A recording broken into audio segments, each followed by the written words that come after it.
I think that's a great question. I mean, we've only got a few minutes left, but maybe we can just get the ball rolling with it and come back around to your question of how to renegotiate Mm, pay. I mean, that's got to be something that I don't know, all of us at some point could use support with. great So question. yeah, thanks for bringing that in. I'll do a quick touch on it and then we can kind of follow up on that in more detail. Basically, what you need to do there is learn to make the business case for the value you create and just demonstrate by what the differences you've made in some tangible way that you can document you've made some financial difference to the organization, that you then make your request based on the value created, as opposed to I just want to raise because I thought you got me cheap. that's Well, so, yeah, I've been definitely doing my best to like bring value to yeah. this organization, not just like in like the work they hired me to do, but kind of stepping and be like, hey, have you considered this?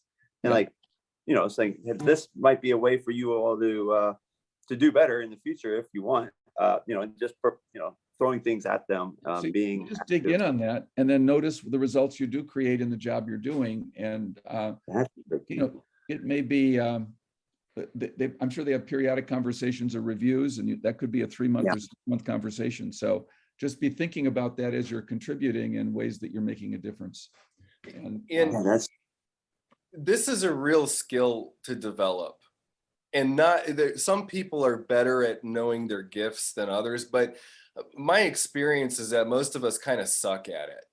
I know I certainly I'm getting better at recognizing my gifts, but when I first started my coaching at Wright Foundation, people would tell me things that like skills they saw I had, and I didn't even hear it. Like I would just think they were insulting me. I'm not kidding.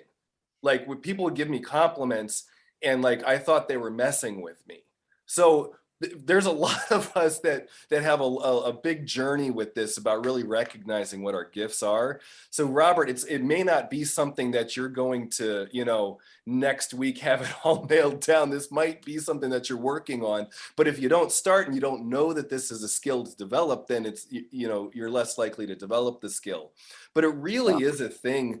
We're finishing up our one of the quarters for the Year or More program right now, and so I'm very present with this because we're working with students to look at their growth and development over the past year and to be able to share that in a 2-minute speech in front of a group of 200 people, and to really be able to get who they are and what their journey has been.